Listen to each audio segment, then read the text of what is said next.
Hey guys, today is March 17th, on a day that I would normally be out partying for St. Patty's Day and everything, but those are old times for me. I'm an older man and a little bit of a wiser man, and those types of things just don't carry as much weight as they once did. But I want to give you a quick introduction. This is my office here, or where I work out of so I'm getting the website set up here today, and this is going to be sort of part one of the ongoing video log that I'm going to be making to kind of tell people about the site and to introduce it to the artists that are going to be involved.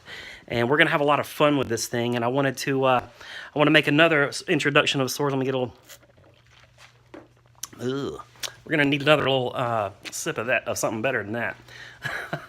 But my goal, I wanted to kind of show you what's going on. We're going to have some fun while we do this. So a few years ago, I think it's been about 2 or 3 years, the time changes. Once you've gone through these cancer treatments and stuff, time isn't the same as it once was, I guess, and everything's kind of relative. But luckily, I can't remember how long it's been, but it's been about 2 years since I was diagnosed as going into remission.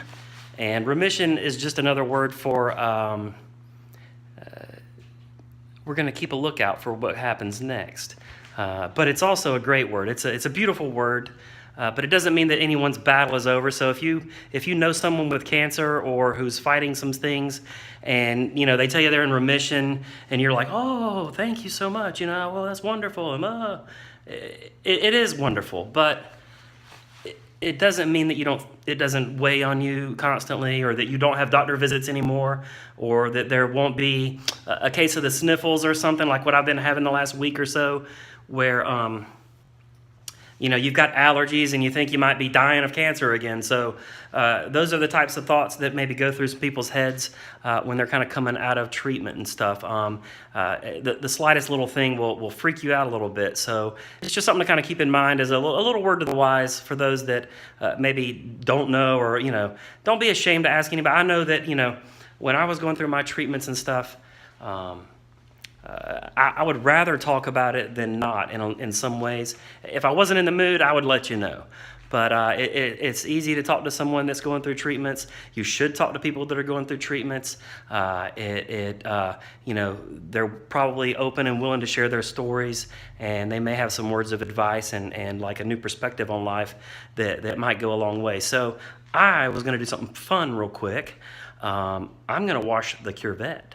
So let me tell you about the Curevette real quickly. When I was diagnosed with remission, I decided, you know what I want to do? I want to buy that car that I always wanted, and I always wanted a Corvette. So, boom, I went and got it. You know what I'm saying? It was one of those, boyhood fantasies, right? To have a hot red Corvette, and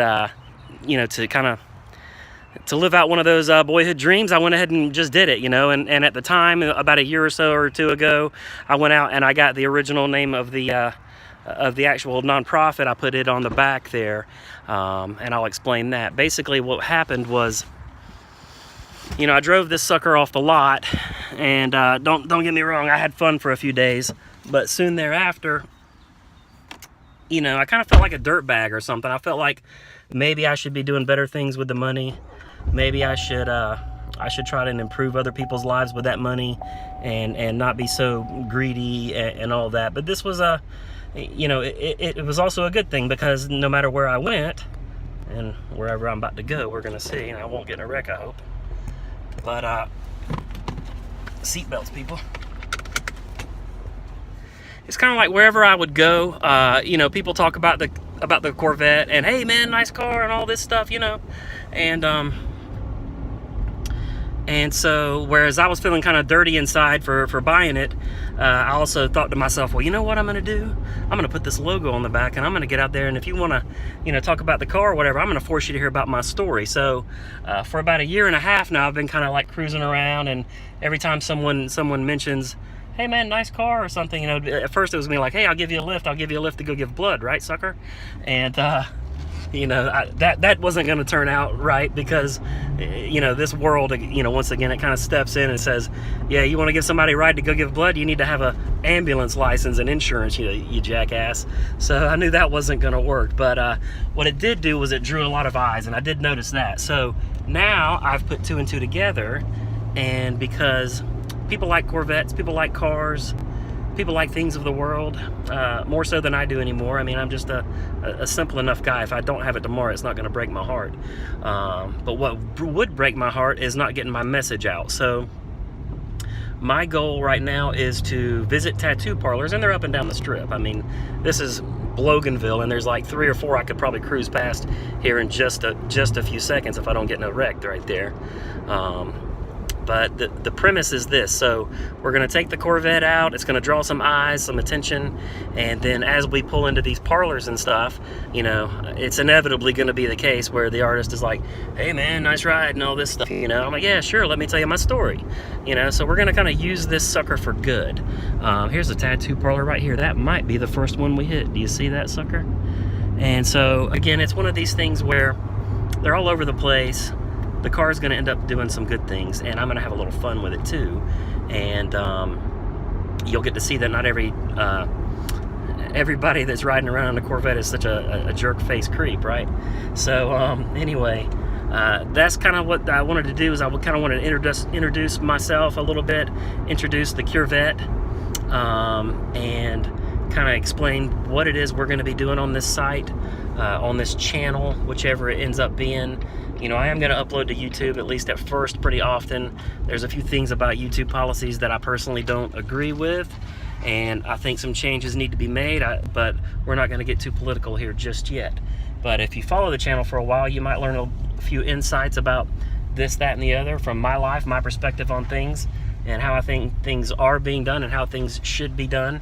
And again, the goal is going to be to get out there and first raise some awareness. That's the main purpose of Think Before Ink, is to raise some awareness that should you get a tattoo, you better be ready to realize that if a loved one or whatever needs some blood within the next year, you're not going to be the guy or the girl. If you're one of the people that put them inside your lips in the last few days and then you have a little bit of regret, well, one other thing you need to be regretful about is the fact that you won't be able to donate should someone need. So it's going to be a good thing. It's going to be a fun thing. We might even let some other yahoos drive the car. That would be fun, wouldn't it? It'll be fun to, you know, see me all petrified while they like drive around in the car, you know.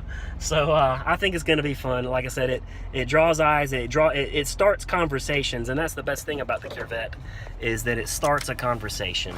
And in life, sometimes that's what it takes. It takes just starting one up. Kind of learn about somebody. Here, we're going to have to get some cash to watch this sucker. And we're going to take it from there. I mean, you know, one thing at a time, one day at a time. That's how we roll in this world.